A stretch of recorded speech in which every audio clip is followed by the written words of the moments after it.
오늘부터 8주간에 걸쳐서 우리 그림자 걷어내기 시리즈로 또 하나님의 말씀을 증거하도록 하겠습니다. 오늘은 그 첫 번째 시간입니다. 열등감의 그림자를 걷어내라 라는 제목으로 하나님 말씀 증거하겠습니다.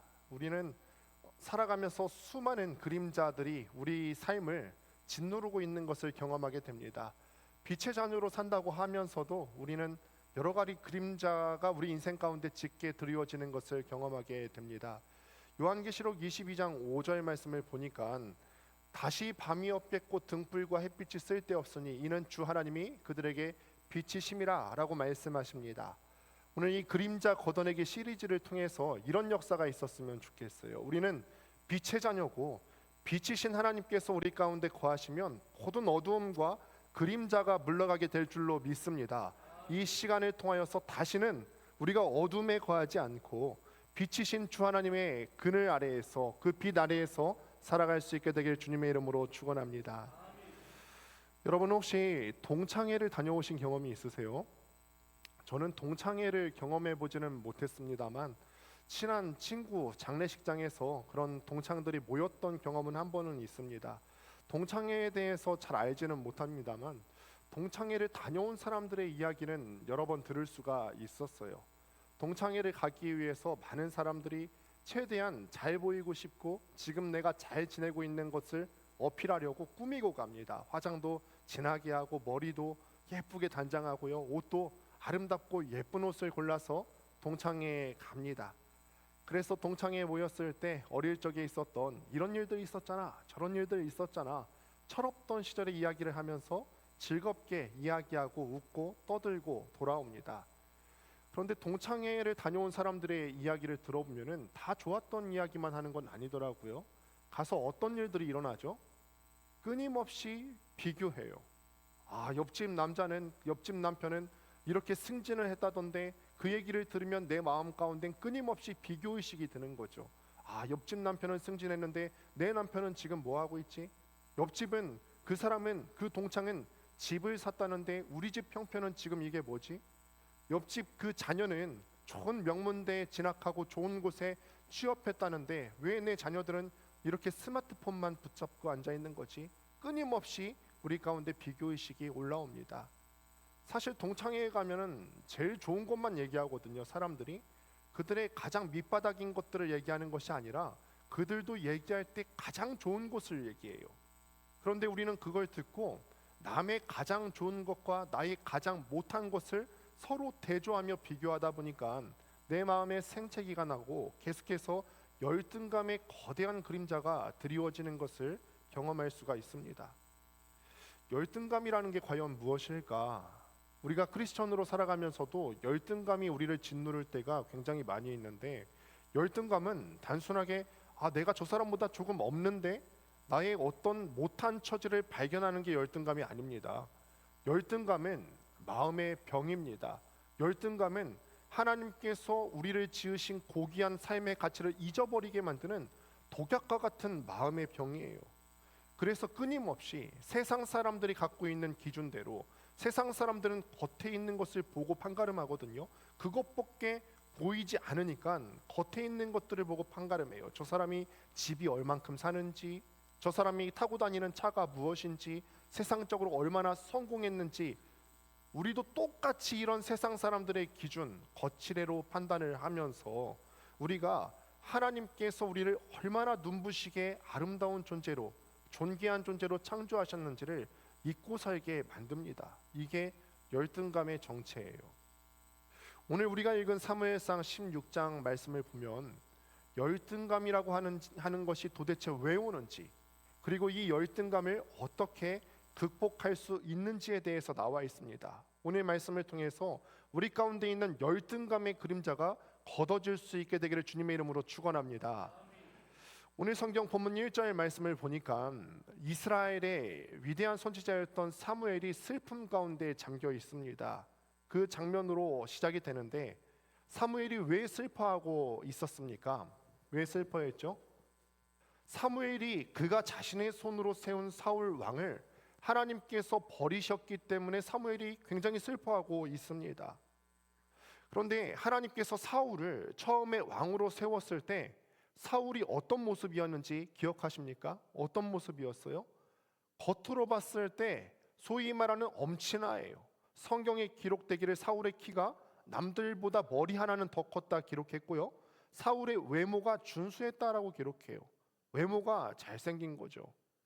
한마디로 요즘 말하는 진짜 완벽한 어떤 외적인 스펙을 가진 사람들의 전형인데, 세상 사람들이 볼 때는 사울이 왕으로 세워진다 했을 때 마음속에 그래, 저 사람 정도면 왕 될 만하지. 남들보다 저렇게 기골도 장대하고 외모도 잘생기고 저 사람은 겉으로 봤을 때, 외적으로 봤을 때 왕으로 될 만한 제목이야, 이렇게 생각했을 거예요. 그런데 사울의 속마음이 어떤 사람이었죠?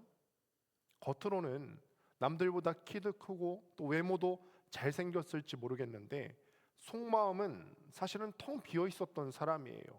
그는 그래서 그 나라의 최고 위치에 올라가 있었으면서도 아주 어린 목동 소년이었던 다윗이 전공을 세워서 사람들에게 칭찬을 받으니까 이걸 견딜 수가 없었던 거죠. 다윗이 골리앗을 죽이고 돌아올 때 백성들이 어떻게 얘기합니까? 사울은 천천히요, 다윗은 만만히로다. 사실은 높은 자리에 있으면, 그런 고귀한 자리에 있으면 이런 것쯤은 너그럽게 받아들일 수도 있는 거 아니겠습니까? 그런데 사울이 이것을 받아들일 수가 없었어요. 그의 마음 가운데 영혼이 텅 비어 있었기 때문에 그 말을 받지 못하고 평생을 다윗을 죽이는데 혈안이 되어 있다가 미쳐버린 사람이 바로 사울입니다. 그러니 사울은 어떤 사람이었냐면 그의 겉모습은 화려했어요. 키도 크고 외모도 잘생기고 왕의 자리에 올라가 있었지만 화려한 겉모습 뒤에는 그의 내면은 공허했던 사람이었다. 그런데 진짜 문제는 뭐냐면 사울만 그런 모습을 보이고 있는 게 아니라 오늘 말씀을 보니까 하나님의 위대한 선지자였던 사무엘도 그래요. 사무엘도 사울의 그런 화려한 겉모습의 미련을 못 버리고 있었다라는 거예요. 사울처럼 사무엘도 이런 키 크고 멋진 왕국을 꿈꿨었는데 그게 무너지니까 오늘 말씀 1절을 보니까 자기 생각했던 왕국의 모습대로 되어가고 있지 않으니까 이게 속상해서 슬퍼하고 있어요. 그때 하나님께서 사무엘을 호되게 호통치시는 거예요. 네가 언제까지 슬퍼할래? 너 도대체 언제까지 슬퍼할래? 그만 울고 일어나라. 내가 새로운 왕을 준비해 두었다. 사무엘에게 하나님께서 호통을 치십니다. 사랑하는 성도 여러분, 우리가 여러분들이 왜 열등감에 빠지십니까? 한번 생각해 보십시오. 우리가 왜 열등감에 빠질까? 우리는 왜 열등감에 빠져서 우울해야 할까요? 우리도 사무엘처럼 아무리 위대한 선지자라 할지라도 그게 혹할 때가 있거든요. 우리도 사무엘처럼 세상에 보이는 어떤 외적인 기준, 세상 사람들이 남들을 판단할 때 쓰는 그 기준을 나도 모르게 세상 사람들과 함께 살다 보니까 젖어 살기 때문에 그래요. 내가 그렇게 원했던 반듯한 직장이 있었으면 좋겠고, 세상 사람들이 다 부러워할 만한 그 아파트 평수가 나한테 있었으면 좋겠고, 내 자존심을, 부모의 자존심을 한껏 지켜 세워줄 만한 자녀의 성공이 있었으면 좋겠는데 우리는 그것들이 사울 왕처럼 나의 인생을 빛내게 해줄 거라 믿었어요. 그런데 그 화려한 겉으로 보이는 세상의 기준들을 내가 가지지 못했을 때 우리는 주저앉아서 펑펑 울게 되는 거죠. 하나님, 왜 나는 동창회에 갔더니 저 사람은 집도 샀다 그러고 남편도 잘 나가는 것 같고 자녀들도 떵떵거리며 살아가는 것 같은데 왜 나는 그것 하나 허락하지 않으시는 겁니까? 왜 나는 저 사람처럼 잘 살지 못할까? 펑펑 울면서 열등감에 늪에서 허우적거리는 거예요. 오늘 하나님께서는 사무엘에게 하셨던 것처럼 우리에게 말씀하시는 줄 믿습니다. 언제까지 세상 기준대로 살아갈래? 언제까지 세상 사람들이 평가하는 대로 아파트 기준으로 살 것이며, 언제까지 좋은 차 타고 다니는 것에 연연할 것이며, 언제까지 너희 명성이 높아지는 것을 위해서 살아갈래? 하나님께서 사무엘을 위해서 호통치셨던 그 호통이 우리에게 임하는 줄로 믿습니다. 우리가 열등감에서 벗어나는 첫걸음은 사람을 겉모습으로 판단하고 보여지는 것으로 판단하는 세상의 기준을 쓰레기통으로 벗어 던지는 것에서 시작되는 줄 믿습니다. 이제 하나님의 명령을 받은 사무엘이 새로운 왕을 찾기 위해서 이새라고 하는 사람의 집으로 갑니다. 이새의 아들들을 한 명 한 명 만나기 시작하죠. 첫 번째로 장남인 엘리압이라고 하는 사람이 들어와요. 엘리압을 보는 순간 사무엘이 눈이 또 휘둥그레지는 거예요. 6절 말씀을 같이 한번 화면을 보시고 읽습니다. 시작. 사무엘이 엘리압을 보고 마음에 이르기를 여호와의 기름 부으실 자가 과연 주님 앞에 있도다 하였더니. 아멘. 참 사무엘도 가만 보면 하나님의 위대한 선지자였지만 칠칠치 못한 데가 있는 것 같아요. 한번 되었잖아요. 겉모습 보고 한번 되었는데 또 그 겉모습에 속아 넘어가고 있어요. 엘리압의 훤칠한 키와 잘생긴 외모를 보자마자 맞아! 이 사람이야말로 바로 하나님께서 우리를 위해서 준비하신 새로운 왕일 거야 이렇게 생각해요. 그렇게 사울 왕 때문에 고생해놓고도요, 사무엘이 고작 찾는다고 하는 게 무엇입니까? 제2의 사울을 찾고 있는 거예요. 겉은 잘생겼지만 속은 텅 빈 사람. 그때 사무엘의 얄팍한 생각을 깨트리는 하나님의 불호령이 떨어집니다. 오늘 말씀에서 가장 중요한 7절 말씀입니다. 같이 한번 또 함께 읽어보겠습니다. 시작. 여호와께서 사무엘에게 이르시되 그의 용모와 키를 보지 말라. 내가 이미 그를 버렸노라. 내가 보는 것은 사람과 같지 아니하니 사람은 외모를 보거니와 나 여호와는 중심을 보느니라 하시더라. 아멘. 아멘. 할렐루야. 하나님께서 우리의 중심을 보시는 줄 믿습니다. 사실은 이 말씀과 관련된 재미난 이야기가 있는데, 제가 대학생 시절을 지날 때 선교단체를 하면서 연애 금지령이 떨어졌어요. 선교단체에서 연애를 금지했었는데 이제는 연애를 해도 된다 허락해서 연애를 하려다 보니까 만날 사람이 없는 거예요. 누구를 만나야 될지도 모르겠고 나 좋다는 사람도 없는 거예요. 그래서 제가 이렇게 얘기했거든요. 사람들이 나를 알아볼 줄 모른다. 사람들이 나를 알아볼 줄 몰라. 그래도 사람은 외모를 보거니와 하나님은 중심을 보신다 했어. 그런데 그 얘기를 들은 친구가 뭐라고 하냐면, 그래도 사람은 외모를 본대잖아 라고 얘기하는 거예요. 사실은 이 말씀이 우리에게 큰 위로를 주는 말씀인 줄로 믿습니다. 하나님께서는 너무나 단호하세요. 겉모습과 세상이 판단하는 그 외적인 모습에 대해서 너무 치우치지 말아라. 세상 사람들은 끊임없이 우리를 판단하고 평가하는 게 그가 어떤 직장을 다니는지, 번듯한 직장은 다니고 있는지, 그의 자산 규모가 얼마나 되는지, 어떤 차를 타고 다니는지, 어떤 명함을 내밀 수 있는지를 바라봅니다. 그런데 우주를 창조하신 하나님께서는 절대로 그런 가치를 갖고 우리를 바라보고 계시지 않는다라는 거예요. 그러면 어떤 것을 보시느냐? 우리의 중심을 보신다고 했습니다. 여기서 중심이라고 하는 것이 무엇이냐면, 하나님께서 여러분들의 중심을 보시는데, 중심은 착한 마음씨를 말하는 게 아니에요. 우리가 착하면 그것을 갖고 하나님께서 기뻐하신다 이런 말을 하는 것이 아닙니다. 여기서 중심이라고 하는 것은 그 사람이 과연 하나님을 향해서 영적인 면이 얼마나 열려 있는가, 그 사람이 과연 하나님을 사모하고 있는가, 그 사람이 세상 모든 것보다 하나님을 더 우선시하고 하나님을 사랑하는 마음이 그에게 과연 있는가, 이 갈급함을 뜻하는 것이 바로 중심입니다. 그러니까 하나님께서 보실 때는 겉보기에 화려하고 겉보기에 높아 보이는 포장된 사람이 아니라, 어떤 사람을 보실 때 이 사람이 흠집투성이일 수 있습니다. 세상 사람들이 평가하는 기준에 못 미칠 수 있어요. 돈도 없을 수 있고, 직장도 사실 남들한테 자랑하지 못할 그런 직장일 수도 있고, 명함 내밀 만한 것도 없을 수 있지만, 하나님께서는 어떤 사람을 보시냐면 실수투성이고 흠투성이일지라도 나는 하나님 없이는 못 삽니다. 나는 하나님께서 내 인생의 최고십니다. 나는 하나님이 없이는 인생이 이루어질 수 없는 사람입니다. 고백하고 인정하는 사람을 주님께서 찾으시는 줄 믿습니다. 하나님께서 보시는 사람이 바로 그 가난한 마음을 가지신 사람이에요. 열등감은 우리의 나쁜 환경 때문에 생기는 것이 아닙니다. 하나님이 우리의 나쁜 환경 같은 거는 아예 쳐다보지도 않으십니다. 그런데 그 하나님께서 쳐다보시지도 않는 그 외적인 것을 내가 붙잡고 주목하고 있을 때 우리에게 열등감이 생기는 거예요. 여러분 꼭 기억하시길 바랍니다. 여기 여러분들 다 앉아 계신데 하나님께서는 여러분 옷의 메이커를 보지 않으십니다. 여러분 주차장에 들어올 때 여러분 자동차의 배기량을 보시는 하나님이 아니세요. 하나님은 오직 이 자리에 앉아 계신 여러분들이 하나님을 얼마나 사모하는 마음으로 이 자리에 나왔는지, 하나님을 얼마나 인정하고 있는지, 오늘 이 기도의 자리에서 얼마나 뜨거운 마음으로 기도할 것인지, 그런 갈급한 중심을 갖고 있는 사람을 하나님께서는 최고로 쳐주시는 하나님이신 줄을 믿습니다. 이제 사무엘 앞을 이새의 잘난 아들 7이 지나갑니다. 그런데 하나님께서는 한 명, 두 명 지나가는데 아무 말씀도 없으세요. 당황한 사무엘이 이새에게 이제 묻는 거죠. 아들들이 이게 지나간 게 답니까? 그제야 이새가 쭈뼛거리며 11절에서 이렇게 대답합니다. 아직 막내가 남았는데 그는 양을 지키나이다.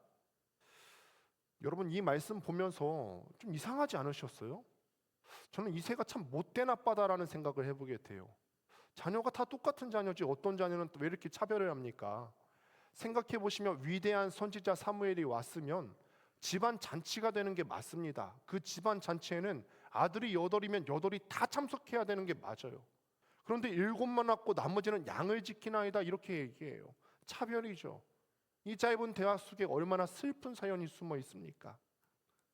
이 잔치를 벌일 때 가문의 영광인데, 그래서 아버지는 아들들을 다 시켜놓고 그 사무엘 앞에 한 명 한 명씩 다 보이고 있는데, 그런데 단 한 사람 빼놓았어요. 다윗 한 사람을 빼놓았습니다.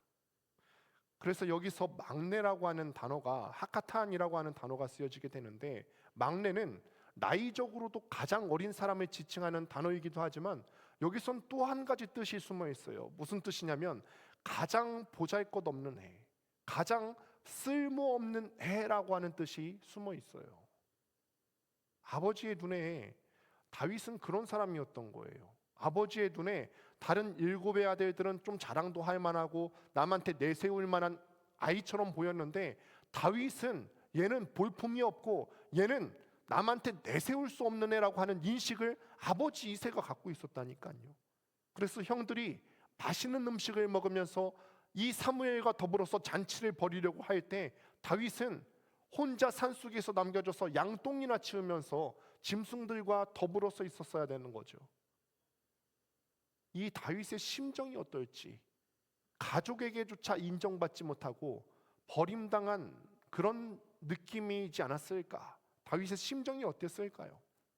세상에서 가장 비참한 일을 한번 생각해 보자면 가족에게 배신당하는 일 아닐까요? 세상에 수많은 일들이 있는데 가장 비참한 일 중 하나를 꼽자면 가족에게 배신당하는 일이고, 가족에게 버림당하는 일이고, 내 부모가 나를 사랑하지 않고 신뢰하지 못하는 것만큼 어렵고 아픈 일이 있을까요? 보통 사람 같았으면은 아마 세상을 저주하면서 욕했을 거예요. 다윗도 만약에 이후에도 보시게 되겠지만 하나님의 성령에 의해서 기름 부어지지 아니하고 감동받지 않았으면 아빠가 어떻게 나한테 이럴 수 있어? 7형들은 다 그렇게 보여주면서 나는 아빠 눈에 자식 아니야? 이렇게 얘기할 수도 있는 거 아니겠습니까? 삐뚤어졌을 거예요. 어쩌면 평생을 지독한 피해의식과 열등감을 가지고 살았을지도 모르죠. 우리 권능교회 성도님들 중에서도 어쩌면 이 어린 다윗처럼 깊은 상처를 안고 살아계시는 분들도 계실지 모르겠습니다. 어린 시절을 지나오면서 부모에게 인정받지 못하고 배신당하고 버림받았던, 사랑받지 못했던 그런 경험을 가지신 분도 계실 수 있고, 어떤 사람은 가정에서 살아가면서 남편에게 인정받지 못합니다. 아내에게 인정받지 못해요. 열심히 수고하고 헌신하고 봉사했으면 인정해 주는 말 한마디 들으면 좋으련만 그게 쉽지가 않습니다. 늘 부모에게 오빠나 동생과 비교당하면서 무시당하기 일쑤인 사람들도 있습니다. 직장에서도 누구 하나 내 수고를 알아봐 주지 않고 소모품처럼 쓰이다가 버려질 것 같은 두려움을 느끼는 분도 계실 겁니다. 그러면서 속으로 생각하는 거죠. 아무도 나를 원하지 않아. 내 인생은 들판에 버려진 쓸모없는 양치기 같아. 이런 절망감으로 매일 밤 우리가 소리 없이 눈물을 훔치고 마음 아파하시는 분들이 있다면 지금부터 선포되는 하나님의 말씀을 선포되는 하나님의 능력의 말씀을 꽉 붙잡으시길 바랍니다. 11절 하반절에 사무엘이 이렇게 소리칩니다. 같이 한번 화면을 보시고 있습니다. 시작. 사람을 보내어 그를 데려오라. 그가 여기 오기까지는 우리가 식자리에 앉지 아니하겠노라. 그가 여기 오기까지는 우리가 식자리에 앉지 아니하겠노라. 할렐루야. 이거는 늙은 선지자의 말이 아닙니다. 하나님께서 우리를 위해서 주시는 말씀인 줄로 믿습니다. 우주 만물을 지으신 창조주 하나님의 음성입니다. 스톱! 잔치를 멈춰라. 내 사랑하는 아들 개를 데려오지 않고는 내가 먹지 않겠노라. 잔치를 멈춰라. 내 사랑하는 딸 그 친구를 데려오기 전까지는 한 숟가락도 뜨지 마라. 하나님의 마음인 거죠. 세상 사람들 다윗을 다 비웃었어요. 형들도 다윗을 무시하고 부모님도 아빠도 다윗을 그렇게 소중하게 대우하지 않았어요. 세상은 다윗 하나 없어도 잘 돌아가고 있는 것처럼 여겨지거든요. 우리도 간혹 그럴 때가 있어요. 뭐 나 하나 없어도 세상 잘 돌아가는데. 그런데 하나님의 시계는 다르게 흘러가고 있었다는 거예요. 걔 없이는 안 돼. 네가 오기 전까지는 잔치를 배설하지 않을 거야. 이 잔치 자리에서 세상 사람들은 얘 한 명 빠져도 될 줄 알았는데 하나님께서는 정반대 이야기를 하고 계시는 거죠. 아니야, 잔치를 멈춰. 네가 오기 전까지는 내가 잔치를 배설하지 않을 거다. 네가 오기 전까지는 누구도 단 한 숟가락도 뜰 수 없어. 가장 똑똑하고 멋있어 보이는 엘리압도 그래서 다윗이 오기 전까지는 밥 숟가락을 뜰 수 없었고, 심지어 아버지 이새와 사무엘조차도 아들 그 별 볼 일 없어 보이는 다윗이 오기 전까지는 밥 한 숟가락 뜨지 못했습니다. 이것이 바로 우리를 살리는 은혜인 줄로 믿습니다. 사람들은 다 나를 무시하고 또 세상은 나를 몰라줘도 하나님께서는 여러분들의 이름을 한 사람 한 사람 불러가시면서 네가 없으면 내 천국 잔치도 시작하지 않겠다. 하나님께서 우리의 이름을 그렇게 소중하게 여기시고 우리를 그렇게 대하시는 하나님이신 줄을 믿습니다. 네가 없으면 이 천국 잔치도 시작하지 않을 거야. 마침내 다윗이 헐레벌떡 도착합니다. 하나님께서 말씀하십니다. 네가 그 사람이다. 일어나서 기름을 부으라 라고 말씀하시죠. 13절 말씀을 보니까 이렇습니다. 사무엘이 기름 부의병을 가져다가 그의 형제 중에서 그에게 부었더니 이날 이후로 다윗이 여호와의 영에게 크게 감동되니라. 온갖 양냄새, 땀냄새가 가득했던 이 소년의 머리 위로 향기로운 성령의 기름이 폭포수처럼 뿌려집니다. 성령 하나님께서 다윗을 꽉 붙들어 주시는 역사가 일어났어요. 그러자 어떤 일이 발생했습니까? 다윗의 마음 가운데 이 기름 부으심이 없었으면 어쩌면요, 다윗은 평생 동안 그 상처받은 이 소외당함, 가족으로부터 인정받지 못했다는 이 상처를 갖고 평생을 살아갈 수 있었을 텐데, 성령의 기름 부음이 임하시는 순간 이 모든 상처가 성령의 불로 소멸되어 버렸다는 것입니다. 오늘 우리에게 이런 역사가 있게 되기를 바랍니다. 이날 이후로 우리의 그림자가 떠나갈 수 있게 되기를 바랍니다. 이날 이후로 우리의 열등감이 떠나갈 수 있게 되기를 바랍니다. 성령 충만해서요, 우리의 열등감이 떠나갈 수 있게 되기를 바랍니다. 이제 다윗은 더 이상 사람들 칭찬이 고픈 사람이 아니에요. 성령의 기름 부으심이 있고 난 다음에는 사람의 칭찬 따위는 이제 중요하지 않습니다. 오직 하나님께서 나와 함께 하시는가, 오직 하나님 한 분만으로 충분한 왕의 자질을 갖춘 사람으로 재탄생되었다라는 것입니다. 사랑하는 성도 여러분, 산속에 버려졌던 이 다윗의 반전 스토리는 누구를 위한 이야기였겠습니까? 우리를 살리신 예수 그리스도를 위한 이야기예요. 우리가 열등감에 빠져서 종종 우리가 겉으로는 뱉지 않는다 할지라도 내 마음 가운데 야, 나는 패배자야, 나는 쓰레기야, 나는 너무 못났어, 나는 왜 이렇게 세상에서 빠진 게 많을까 울고 있고 마음 아파할 때 하나님께서는 우리의 열등감을 그냥 두고 보지 않으시고 하늘에서 그냥 두고 보지 않으셨어요. 가장 버림받고 가장 외면당하시고 가장 소외당하시고 가장 처절하게 버림받는 십자가 위로 직접 내려오신 하나님이신 줄을 믿습니다. 그래서 우리에게 당했던 그 모든 수치심과 그 조롱, 우리는 때로 이렇게 얘기하거든요. 하나님께서 우리의 고통을 아십니까? 하나님께서 내 열등감을 아십니까? 하나님께서 내가 조롱당하는 것을 아십니까? 아십니다. 왜냐하면 가장 조롱당하시는 그 십자가 위에 내려오셨기 때문입니다. 그 십자가를 지시고 우리가 당해야 되는 조롱과 우리가 짊어져야 되는 그 모든 수치심과 외로움과 그 모든 열등감을 주님께서 대신 짊어지신 것입니다. 그 십자가 위에서 우리 주님께서 온몸으로 다 짊어지셨어요. 십자가는 그래서 마귀의 거짓말을 완전히 박살내는 거예요. 혹시나 여러분들 마음 가운데서도 열등감이 드는 분들이 있다면 끊임없이 대적하십시오. 저번에도 말씀을 드린 바가 있자면 사탄은 속성이 속이는 영이에요. 우리는 실제로 그렇게 창조가 되지 않았어요. 우리는 하나님의 형상으로 창조된 존재예요. 세상 모든 것들은 말씀으로 창조됐는데 하나님께서 창조하실 때, 특별히 사람을 창조하실 때는 하나님의 형상으로 빚으셨다 말씀하세요. 그러니 우리는 어떤 가치를 지닌 사람이냐면 하나님의 가치를 반영한 사람이 이게 진리입니다.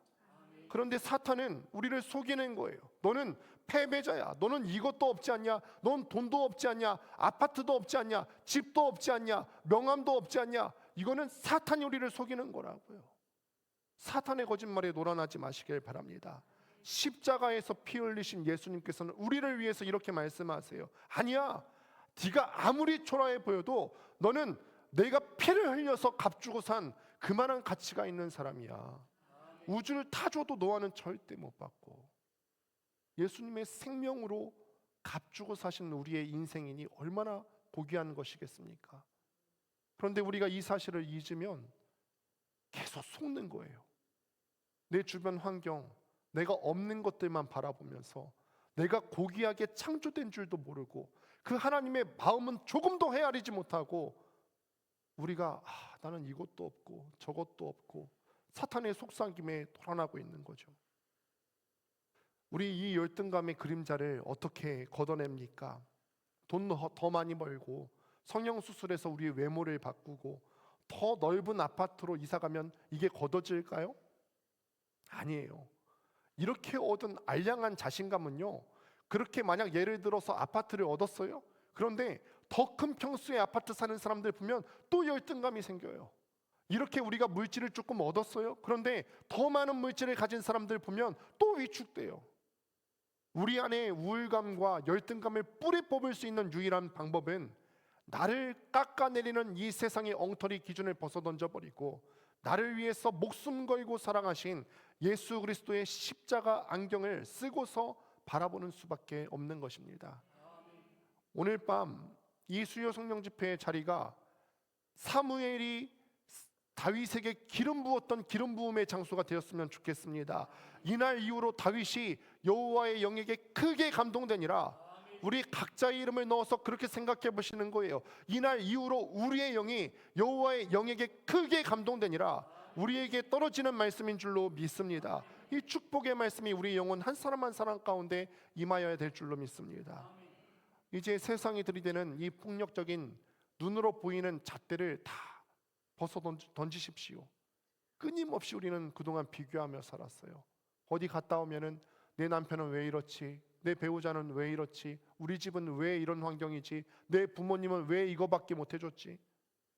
솟구치던 이 치열한 질투심, 상처를 주었던 어리석은 입들, 이것을 예수 그리스도의 보혈의 능력으로 다 씻어버리십시오. 혹여나 지금까지도 우리가 이런 질투심과 이런 열등감을 살았더라면 하나님 앞에 회개하시는 거예요. 하나님께서 나에게 고귀하게 창조하셨는데 하나님께서 나에게 주신 그 가치를 제가 모르고 살았군요. 더 이상 여러분들 사람들의 인정을 갈급해하면서 굽신거리지 마시길 바랍니다. 여러분은 어떤 존재들이냐면 흠없고 점없고 완벽하신 예수 그리스도의 보배로운 피로 값주고 사신 우주보다 더 귀한 존재인 것을 믿으시기 바랍니다. 오늘 이 시간에 이 다윗에게 임했던 강력한 성령의 기름 부으심을 우리 모두의 심령 가운데 폭포수처럼 임할 수 있게 되기를 축원합니다.